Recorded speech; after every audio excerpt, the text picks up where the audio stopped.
Nazareth Bilingual School.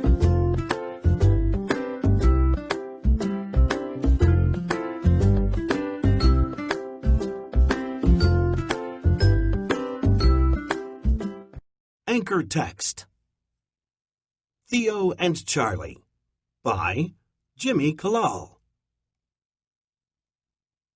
It was just a few days before school vacation, and Theo was having a fitful night's sleep. He tossed and turned in his bed, unable to stop thinking about his problems. He tried to relax and not worry so much, but no matter how hard he tried, the thoughts continued to fill his head. Theo had always been a good student until recently. Ever since he started 5th grade, he had been having trouble keeping up with his work. Instead of doing his homework, he procrastinated. Other things seemed more interesting, like playing video games or soccer with his friends from the neighborhood. When he was in the classroom, he had a hard time paying attention, and he often turned his homework in late. Even when he turned it in on time, he didn't always do his best. As a result, his grades had fallen to their lowest point ever, and he was worried about what his report card might reveal about his performance in school. At home, Theo had problems too. His parents wanted him to be responsible, so Theo had a list of chores he was expected to do around the house. His main chores were keeping his room clean and helping his father work in the yard. Every Saturday they mowed the lawn and trimmed the hedges. When the leaves fell in the fall, they raked them, and when snow fell in the winter, they shoveled the sidewalks. But lately, Theo had been doing a poor job of keeping up with his responsibilities at home, too. He neglected his room, which had turned into a complete mess, and argued with his father when asked to help in the yard. It didn't seem fair to Theo that he was expected to work all the time. "I'd rather have fun," he thought as he lay in his bed. He definitely did not consider homework or chores to be fun. The day after his restless night, Theo went to school as usual, but the day didn't go as he had planned. It was bad enough that it was raining, and he got soaked going to school, but he also forgot that Mr. Tompkins had given him an assignment for social studies class. Theo hadn't even begun the work. Theo spent his lunch hour trying to write the assignment, but he finished only half of it before the bell rang, and he had to go back to class. When it came time to turn in the assignment, Theo apologized, and Mr. Tompkins gave him a failing grade on the assignment. Theo knew that his parents would be upset when they found out, so rather than wait for them to learn the news from his teacher, he decided to tell them himself. As soon as his parents arrived home, he told them about his failing grade. But instead of being angry, his parents tried to help. They had both noticed that Theo had been having a hard time with his responsibilities, and they were worried about their son. Later, after Theo went to bed, his parents tried to figure out how to help Theo. It took a while, but his father came up with a possible solution. "School break's coming up, and Theo will have 2 weeks off," he said. "What if we send him to my brother Dave's ranch in Wyoming? It'll give him some time to be away from his problems, and working on the ranch might teach him some responsibility." Theo's mother agreed that it was a good idea, so the next morning they announced the plan to Theo. "No way!" he responded with a piercing wail. "I don't want to spend my vacation on a boring ranch. None of my friends will be there, and there won't be any video games, soccer, or fun." Theo's parents held their ground. Theo would go to Uncle Dave's ranch for half of his 2-week break. "At least I won't have to do chores all the time," Theo reminded himself. On the first day of his school break, Theo and his father loaded up the car early in the morning and left for the ranch. His mother stayed home to work in the garden. "I'll see you in 2 weeks," she called as the car pulled away. "But you guys promised it's only for a week," Theo shouted back. "Sorry," said his mother, "then I'll see you in 1 week." The ride to the ranch was a long one, taking almost 6 hours from the city where Theo's family lived. Soon Theo and his father were in the mountains. Theo gazed at the new scenery, marveling at the snow-capped peaks. They looked more beautiful than anything he had ever seen. He began to feel a little bit better about his ranch vacation, and his fears about how bored he might get were diminishing. Theo and his father arrived at the ranch just after midday. Uncle Dave came out to greet them, And so did Aunt Susan, who had cooked a huge lunch for them. "Be sure to try your aunt's homemade bread," Uncle Dave told Theo. "It's a real delicacy." Theo was really hungry, and as soon as he sat down, he began to eat. The bread was delicious, and everything else was too. Theo ate a big bowl of beef stew, green beans, squash, and even some salad. By the time he was finished, he could hardly move. After lunch, Theo said goodbye to his father and watched him drive away. Between the beautiful scenery and the delicious food, Theo was actually looking forward to the week now. "I'm glad you liked the food at lunch, because you'll need lots of energy to do the chores around this ranch," said Uncle Dave with a grin. Chores, Theo thought. His dream of a restful week instantly vanished. "But I didn't come here to do chores like I do at home." Uncle Dave showed Theo where he'd be sleeping and gave him the afternoon to settle in and explore the ranch. The next morning, Uncle Dave woke Theo up early. They went downstairs and had a huge breakfast, and then headed out to the barn. First, Uncle Dave showed Theo how to feed the chickens and give them water. Then they fed and watered the cows.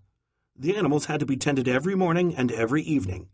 Feeding the cows turned out to be the hardest of Theo's chores, because he had to heave big bales of hay down from the upper part of the barn. "We're almost done," Uncle Dave explained. "There's just one more animal to feed." He led Theo to a stall at the far end of the barn. Theo couldn't believe his eyes. "A horse!" he exclaimed. He had seen them in books and magazines, and of course on television, but he hadn't seen one up close. The horse looked gigantic and a little bit scary. "Theo, meet Charlie," Uncle Dave said. "And Charlie, meet Theo. He's going to be taking care of you for the next week." Charlie's nostrils quivered as he sniffed at Theo, and the stallion shifted nervously in his stall. This made Theo a little nervous too. But how hard could it be to take care of a horse? He would just feed and water Charlie like he had done with the cows and chickens. Then Uncle Dave told him that Charlie needed something extra that the cows and chickens did not get. "Charlie is young and energetic. He isn't broken to ride yet, but he needs exercise, so you'll have to walk him around the corral a bit every morning and evening," he told his nephew. If Theo wasn't scared before, he sure was now. Uncle Dave reassured him that they would walk through everything together today. Together, they fed and watered Charlie. Then Uncle Dave showed Theo how to put Charlie on the long lead rope.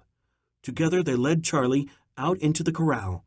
Uncle Dave held the end of the lead rope and let Charlie walk in a circle around him. "Okay, now that you've seen how it's done, it's your turn," Uncle Dave said, as he handed the lead rope to Theo.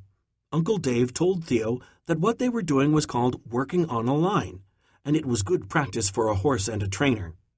"He gets to know you a little better, and also learns that you are the one in charge," explained Theo's uncle.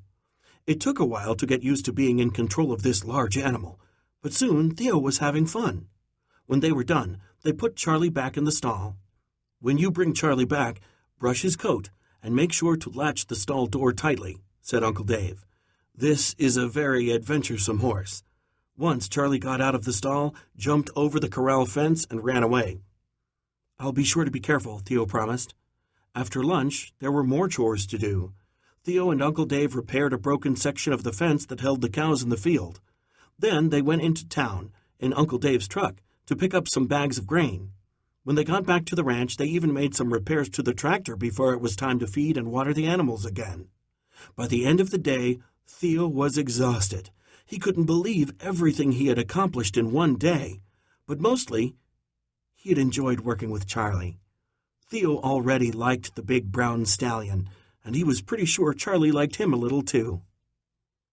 The next morning, Theo fed and gave water to the chickens and cows as Uncle Dave looked on. By afternoon, Theo was doing his chores all on his own. On Tuesday morning, Theo rushed through feeding the chickens and cows so he could get to Charlie's stall faster. Because he rushed, he forgot to give the chickens fresh water. He gave them some extra water in the evening. It's not such a big deal, he figured. Then on Wednesday, Theo forgot to feed the cows. Later, Uncle Dave heard them mooing and went out to see what was wrong. He found Theo at the corral with Charlie and told Theo to go get the cows some hay. Theo could tell that his uncle was irritated. Theo was a little irritated too, and he decided the chores were starting to be a pain. He didn't understand why he had to do all these chores. Instead, he could just be in the corral with Charlie, listening to the rhythmic sound of the horse's hooves hitting the dirt. Theo tried to concentrate on his other chores on Thursday, but all he could think about was Charlie. He spilled a bag of grain while feeding the chickens and didn't bother to clean it up. When he watered the cows, he forgot to turn the hose off all the way and left the water running. Theo had a great time walking and brushing Charlie, but he didn't bother to clean the stall afterward. Theo just wanted to eat dinner and relax. He was so lost in his thoughts that he forgot to latch the door to Charlie's stall. The next morning, when Theo went to the barn, the stall door was wide open. Charlie was gone. Just as Theo realized what he had done, he heard a howl of a coyote in the distance, and the full weight of his carelessness descended on him. With a knot in his stomach, he ran to tell Uncle Dave. "I'm so sorry," Theo muttered miserably. "I was completely irresponsible, and now Charlie is missing." Theo was distraught. The mountains were huge, and Charlie could be anywhere. "Go get Charlie's lead rope," Uncle Dave said. "We'll go look for him. I have a good idea where Charlie might be." His uncle's reassuring words didn't lessen Theo's fears. What if a savage animal had attacked Charlie? What if Charlie had stepped in a hole and hurt a leg? Theo really loved Charlie and didn't want his friend to get hurt or worse, be lost forever. Uncle Dave drove to a stream at the edge of the property and pulled off to the side of the road. Sure enough, there was Charlie, grazing contentedly. "I thought so," said Uncle Dave. "Charlie loves the fresh clover that grows by this stream. He just can't resist it." Uncle Dave and Theo snapped the lead rope on Charlie's halter, and Theo led Charlie home. The steady rhythm of the horse's hooves on the ground lulled Theo's mind, and he became embarrassed as he thought about his behavior at home and, more recently, at the ranch. He resolved to do better, proving to his parents and his aunt and uncle that he could be a responsible young adult. That night at dinner, Theo talked to his aunt and uncle about his time at the ranch and what he had come to realize on the ride home earlier that day. Now he understood why his chores were important, and he promised never to be careless with his chores again. When his mother and father called from home that night, Theo promised them he would do better at home and in school too. Theo's parents were very glad to hear this new attitude coming from Theo. "I can't wait to hear all of your stories," his father told him. "Your week at the ranch is up tomorrow, so I'll be there around midday to pick you up." But Theo wasn't excited at the prospect of going home just yet. Instead, he asked his parents a big favor. "Do you mind if I stay here another week?" he asked shyly. "I want to prove to Uncle Dave that I can be responsible. Plus, Charlie and I have some serious work to do."